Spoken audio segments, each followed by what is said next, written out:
जय मसीह की। उत्पत्ति की पुस्तक उसका 39वां अध्याय, जेनेसिस चैप्टर 39। जेनेसिस चैप्टर 39, उत्पत्ति की पुस्तक उसका 39वां अध्याय।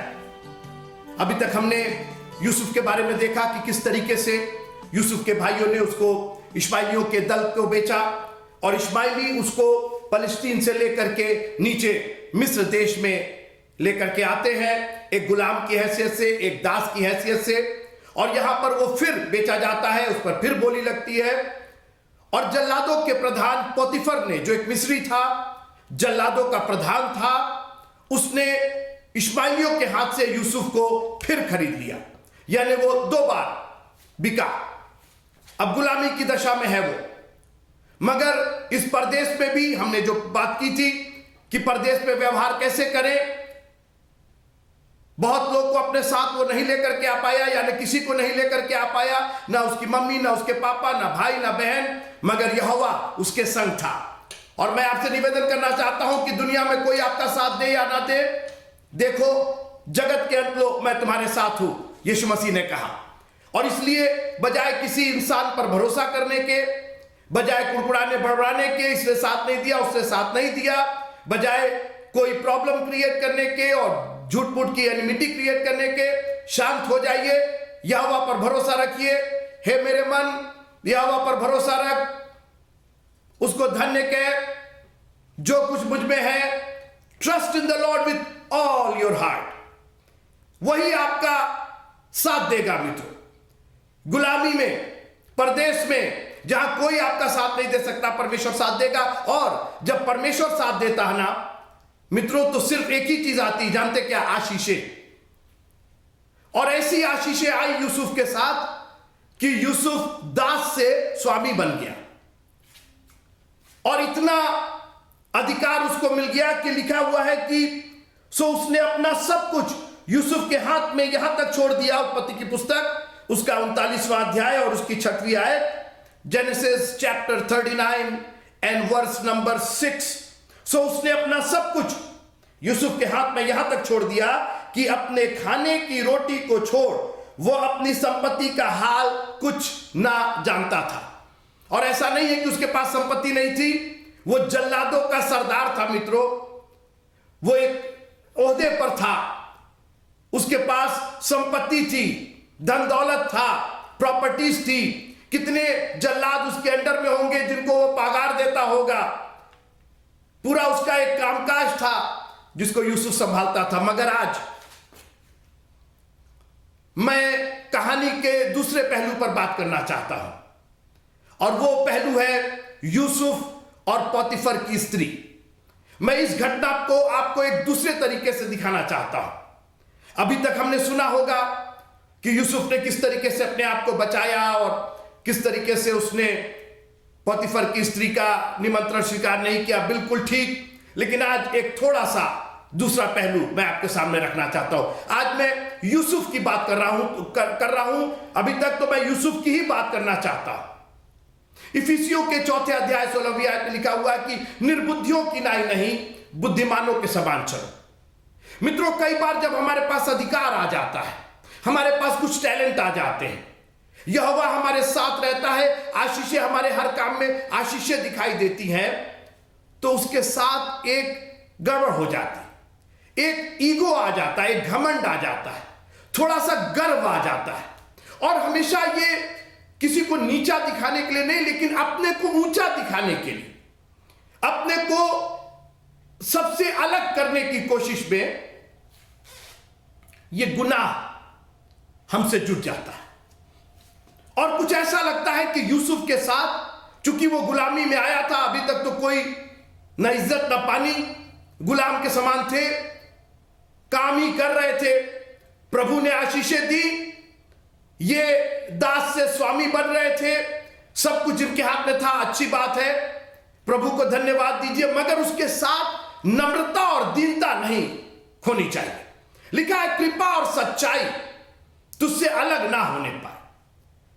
अब हुआ क्या यहां पर, मैं उसका आपको वर्ष देना चाहता हूं, पद देना चाहता हूं कि कहीं ना कहीं यूसुफ में थोड़ा सा ईगो आ गया।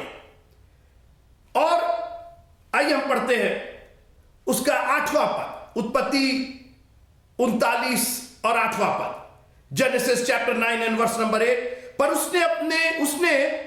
पर उसने अस्वीकार करते हुए अपने स्वामी की पत्नी से कहा, सुन, जो कुछ इस घर में है मेरे हाथ में है। अच्छी बात है, उसे मेरा स्वामी कुछ नहीं जानता, बहुत अच्छी बात है।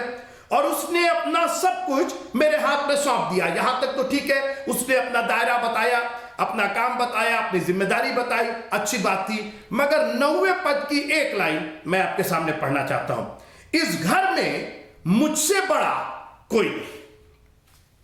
ये जो एक सेंटेंस स्टेटमेंट यूसुफ ने दिया, इस घर में मेरे से बड़ा कोई नहीं, इसके अंदर थोड़ी सी उसके घमंड की, उसके ईगो की बू आती।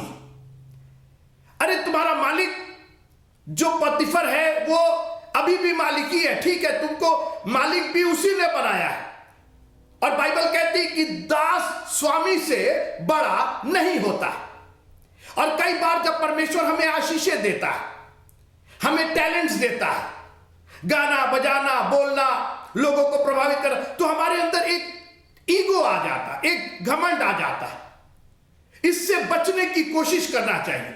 और बाइबल कहती है कि निर्बुद्धियों की नाई नहीं, बुद्धिमानों के समान चलो। जब आप पर काम का बोझ हो, जब आपके पास टैलेंट आने लगे, जब आपके पास समृद्धि आने लगे, प्रॉस्पेरिटी आने लगे, संपत्ति आने लगे, धन दौलत आने लगे, चैन शांति आने लगे, ये घमंड को मत आने दीजिएगा, ये देर नहीं लगती। उसी घमंड की वजह से तो इब्लीस गिराया गया मित्रों।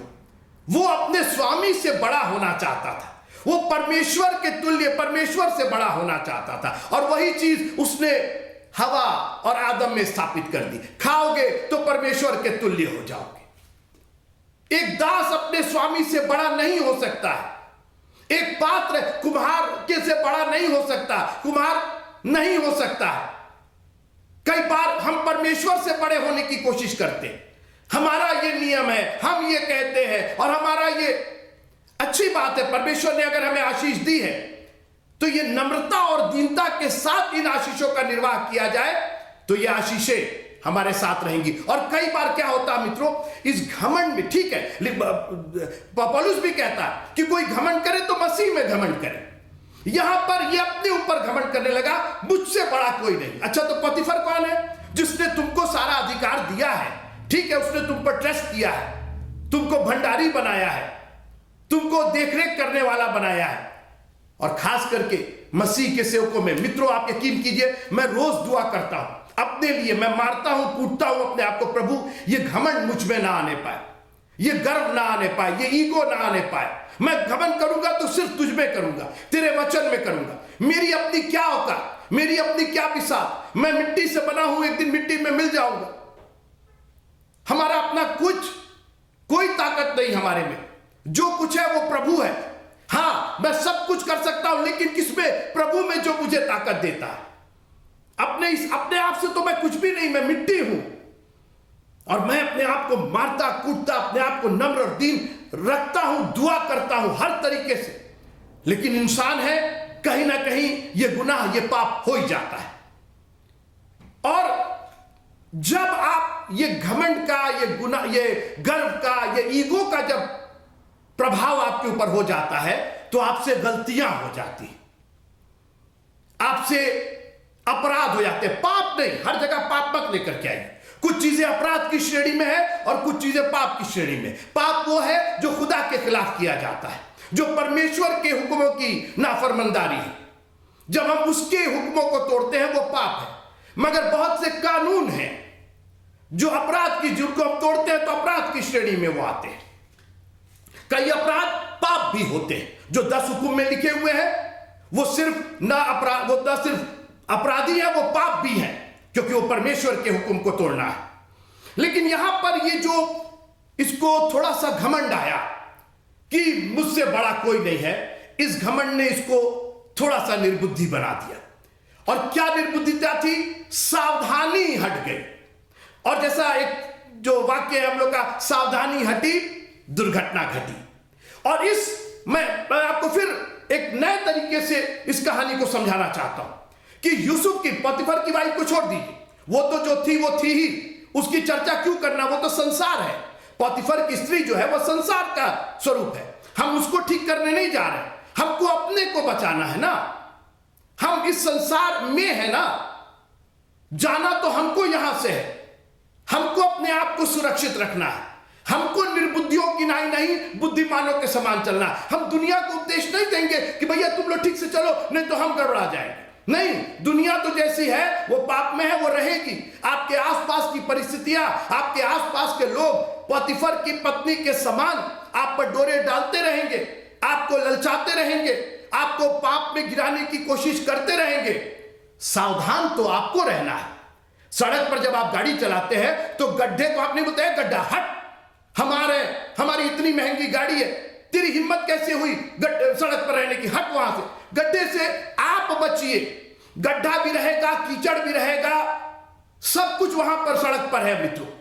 बचना तो आपको है, क्योंकि स्टीयरिंग आपके हाथ में, क्योंकि जिंदगी आपकी है, गड्ढे की नहीं है। गड्ढे में आप 3 बार कूद भी जाइएगा तो गड्ढे को कोई फर्क नहीं पड़ेगा। और इसलिए अपने आप को सुरक्षित रखिए ना, अपने आप को बचाने की कोशिश करिए। और बाइबल कहती है कि जवान अपनी चाल को किस उपाय से शुद्ध रखे, परमेश्वर के वचन के अनुसार चलने से। जब आप परमेश्वर का वचन भरे रहेंगे तो नम्रता और दीनता भी आप में रहेगी। बाइबल कहती कृपा और सच्चाई तुझसे अलग ना होने पाए। और इस घमंड ने यूसुफ को एक पचड़े में डाल दिया।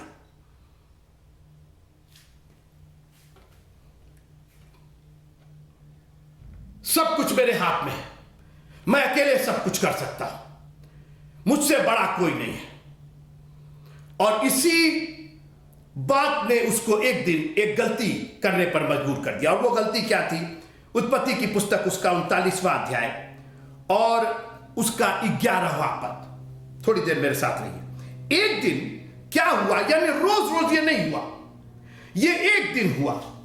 जिस दिन सावधानी हटी उसी दिन दुर्घटना घटी। रोज रोज सावधानी नहीं हटी, रोज रोज वो केयरफुल था। लेकिन मैंने कहा ना, आपकी व्यस्तता, संसार की चिंताएं, संसार की बातें, शारीरिक कमजोरी, आर्थिक कमजोरी, लोगों का लांछन, बहुत सारी चीजें हमको गलती करने पर मजबूर कर देती। हम परमेश्वर के वचन के अनुसार चल नहीं पाते, परमेश्वर का वचन हमारी प्रायोरिटी नहीं रह पाती है और निर्बुद्धियों के समान चलते हैं। दिन बुरे हैं, संसार बुरा है मित्रों, अपने आप को आपको बचाना पड़ेगा। और एक दिन, फिर से सुनिए, एक दिन क्या हुआ कि यूसुफ अपना काम काज करने के लिए घर में गया और घर के सेवकों में से कोई भी घर के अंदर न था। यही सावधानी हट गई। यूसुफ अपना काम काज करने के लिए, तुम्हारा घर नहीं है, अपना काम कर रहे हैं। तुमको जो अधिकार दिया गया उसमें अपना काम कहां से आ गया? बहुत अच्छी बात, चलो अपना काम भी कर रहे थे, बगैर किसी की परवाह किए हुए अकेले घर में ये गया। और मित्रों, आपको याद होगा उत्पत्ति का 2 अध्याय उसकी 18वीं आयत, तब परमेश्वर ने देखा कि आदम का अकेला रहना अच्छा नहीं है। अकेला रहना हमारा अधिकारी ने, हमने इस पर बात की थी, वो सिर्फ परमेश्वर का अधिकार है, क्योंकि परमेश्वर ही अकेले अपने आप को संभाल सकता है, परमेश्वर ही अकेले सब कुछ कर सकता है। हम और आप नहीं कर सकते। वी नीड कंपेनियन, हमें जरूरत है कंपेनियनशिप की, हमें जरूरत है दूसरे लोग आकर के हमारी मदद करें। और यहां पर यूसुफ की जो दुर्घटना हुई वो उसकी सावधानी हटने की वजह से हुई। रोज रोज नहीं होता, एक ही दिन होता है। और एक दिन यूसुफ अपना काम काज करने घर में गया और घर में और कोई सेवकों में से घर के अंदर कोई भी नहीं था। और हुआ क्या, वो कहानी आप जानते हैं, आपके सामने पढ़ी गई वो कहानी। मैं आज इसी विचार के साथ आपको छोड़ना चाहता हूं कि जब आप परदेश में हो तो कहीं पर भी चूक मत कीजिए, किसी भी चीज को टेक इट फॉर ग्रांटेड मत लीजिए। अरे अब तो हम कर सकते हैं, अरे अब तो। मित्रों, आप 25 साल से गाड़ी चला रहे हैं, तो क्या अब आप पीछे देख करके आगे गाड़ी चलाइएगा, अरे हम 25 साल से चला रहे, हमको संभाल नहीं। आज भी जब आप स्टीयरिंग पर बैठते हैं तो उसी हिफाजत के साथ, उसी सजगता के साथ, अरे अब तो मैं 30 साल से गाड़ी चला रहा हूं, मैं तो चलाते चलाते सो भी जाता हूं, खर्राटा बात कर सकते हैं क्या? सावधानी हटी, दुर्घटना गाड़ी हम 30 साल से चला रहे, अगर हम थोड़ा सा सो भी गए तो क्या प्रॉब्लम है? नहीं मित्रों, आपका शत्रु आपसे ज्यादा आपके ऊपर आंख लगाए हुए। लिखा है कि वो हर समय, फिर से सुनिएगा, वो हर समय इस फिराक में रहता है कि किसको फाड़ खाएं। वो ओवर टाइम काम कर रहा है हमारे और आपके ऊपर, हमको और आपको। आप पोतीफर की वाइफ क्यों मत बोलिए, वो तो घर में रहती थी, वो तो उसी का घर था। यूसुफ तो वहां परदेसी और यात्री था, यूसुफ को केयरफुल रहना था, स्त्री को नहीं। स्त्री तो फालतू थी ही, स्त्री तो जो थी वो थी, वो आपने पढ़ाई, लेकिन स्त्री को दोष देने की बजाय यूसुफ क्यों नहीं सावधान था? अभी तक तो थे, अभी तक तो हमेशा सेवकों में से कोई ना कोई रहता था, और जो यहां कांड हुआ है, अगर कोई ना कोई रहता तो शायद इतना बड़ा कांड नहीं होता, और अभी तक नहीं हुआ। एक दिन सावधानी हट गई और दुर्घटना घट गई। और मैं आज आपको चेतावनी देना चाहता हूं यीशु मसीह की वो बात कहते हुए कि जागते और प्रार्थना करते रहो। प्रार्थना बहुत लोग कर रहे हैं, जाग कोई नहीं रहा है। क्या बात कर रहे हैं आप? बिना जगे हुए प्रार्थना होगी? नहीं, उस जगने की तो बात ही नहीं कर रहे थे। यीशु मसीह ऐसी बेवकूफी वाली बातें नहीं करेंगे।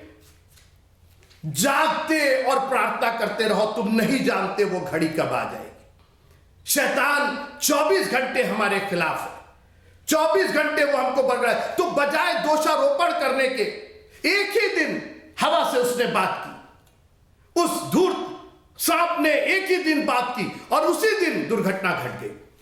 कहीं ऐसा ना हो कि एक ही दिन हमारे साथ वो दुर्घटना घट जाए। जागते और प्रार्थना करते रहो मित्रों। अपने मन में, अपने जीवन में, अपनी आत्मा को जागृत रखिए। ये स्लैक हो जाते हैं हम लोग कई बार बहुत टेक इट फॉर ग्रांटेड, या अरे तो हो ही जाएगा, अरे चल जाना, चले ही जाएंगे, इस बार नहीं गए अगली बार चले जाएंगे, इस बार दशवांश नहीं दिया अगली बार दे देंगे। मित्रों, हो सकता है कि आपके पास कभी दशवांश देने का मौका ही ना आए। एक ही बार आपने नहीं दिया और वहीं आपकी चूक हो गई। यूसुफ ने अपराध किया, अकेले गया, तो फिर वो जेल में क्यों चला गया? अगर वो उसने कोई कुकर्म नहीं किया, उसने कोई बहुत अच्छी बात, परमेश्वर की दृष्टि में उसने गलत काम नहीं किया था, मगर इंसान की दृष्टि में वो पोतीफर था मित्रों, वो इजिप्शियन था, वो मिस्री था, तुम गुलाम थे, वो मालिक की वाइफ थी, तुम्हारी बात पर विश्वास किया जाएगा? आप केयरफुल नहीं है, आपके पास इतनी बड़ी धरोहर है। और सुनिए, लिखा है कि यूसुफ सुंदर और रूपवान था, इतनी बड़ी धरोहर। You are good looking, you are handsome, you are blessed, you have everything that one can desire for, और आप ऐसी बेवकूफी करेंगे? आपको मालूम है, लिखा हुआ कि रोज उससे बात करती थी, रोज उसको लोर करती थी, रोज उसको फंसाती थी। जब आपको मालूम है कि आपका शत्रु अंदर मौजूद है, तो आपकी ओर से क्यों यह दुर्घटना घट गई? आप क्यों सजग नहीं थे? आप क्यों नहीं किनारा कर रहे थे? ठीक है, आप उस घर में थे, लेकिन आप उस घर के नहीं थे, आप में थे के नहीं थे। मुझसे बड़ा कोई नहीं, मैं ही सब कुछ हूं, मैं अकेले चला जाऊंगा, मैं अकेले। जाइए अकेले जाइए, देखिए क्या हुआ, फाड़ खाए गया। और याद रखिएगा, आप जो बोएंगे ना सो काटेंगे। और यूसुफ को जेल हुई, कैद हुई, हां, इसमें कोई शक नहीं, परमेश्वर उसके साथ था। और धर्मी पर विपत्तियां पड़ती हैं, यह एक विपत्ति थी जो उसकी निर्बुद्धिता की वजह से आ गई। और यीशु मसीह ने कई बार अपने चेलों को भी डांटा, मैं कब तक तुम्हारे साथ रहूंगा?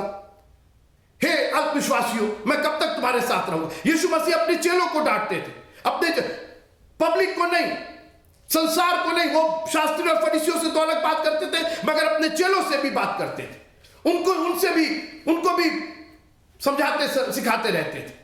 और आज हम जो उसके बेटे और बेटियां उसके चेले हैं, मेहरबानी से निर्बुद्धियों के समान नहीं, ये शैतान, ये संसार बराबर हमको खोज रहा है, बराबर हमारे ऊपर उंगली उठाने की, हमारे चरित्र पर उंगली उठाने की, हमको किसी ना किसी तरीके से फंसाने की, हमको कहीं ना कहीं से उलझाने की कोशिश कर रहा है। कभी नौकरी में उलझा दे रहा है, कभी बिजनेस में उलझा दे रहा है, कभी चरित्र में उलझा दे रहा है, कभी किसी लड़के में उलझा दे रहा है, कभी किसी लड़की में उलझा दे रहा है। कहीं ना कहीं से उलझ जाओ, कभी धन में, कभी दौलत में उलझ जाओ और परमेश्वर की योजना से बाहर निकल जाओ। इतनी अच्छी जिंदगी बागे अदन में चल रही थी। एक दिन और पूरा बागे अदन चला गया। पूरा मानव समाज आज पापी होकर रह गया। प्रभु का धन्यवाद हो कि उसने हमें एक और मौका दिया है। उस चोर ने कहा, दाहिने वाले चोर ने, कि हम तो अपने किए की सजा पा रहे हैं। जी मित्रों, किए की सजा मिलेगी। प्रभु का धन्यवाद कीजिए कि वो भी आज आपको माफ करने को तैयार है। हम आगे देखेंगे, खुदावंद ने उसको उस जगह भी ब्लेस किया, उस जेल खाने में ब्लेस किया। जेल खाने उसको जाना पड़ा, क्योंकि जो बोओगे सो काटोगे। तुम अकेले नहीं जाते, वो घमंड नहीं आता, सावधानी बरतते तो शायद ऐसा नहीं होता। लेकिन ये परमेश्वर की योजना थी कि यूसुफ को एक बार फिर से नम्रता और दीनता सिखाए। और कई बार जब हम लफड़े में, पचड़े में फंसते हैं, परमेश्वर हमको नम्र और दीन बनाना चाहता है, क्योंकि नम्रता और दीनता ही हमको परमेश्वर की नजर में ऊपर करेगी। परमेश्वर अपनी योजना आपकी नम्रता और दीनता में। लिखा है कि वो गधी के बच्चे पर सवार है। और हम लोग कई बार कहते हैं कि जिस तरह से गधी नम्र और दीन होती है, वो नम्र है। प्रभु हमारा नम्र है। वो चरित्र हमारे में आना चाहिए, ताकि परमेश्वर इस नम्रता के द्वारा, इस नम्रता के कैरेक्टर के द्वारा, इस सावधानी के कैरेक्टर के द्वारा, इस ज्ञान के कैरेक्टर के द्वारा अपनी योजना को पूरी कर सके। निर्बुद्धियों के समान नहीं, बुद्धिमानों के समान चलो। हम संसार में हैं, संसार के नहीं हैं। और संसार को दोष देने की बजाय अपने आप को केयरफुल रखिए, अपने आप को सावधान रखिए। सावधानी हटी, दुर्घटना घटी। मगर आप सावधान रहेंगे, परमेश्वर के वचन को अपने पांव का दीपक, अपने पथ का उजाला बनाएंगे, ठोकर नहीं खाएंगे।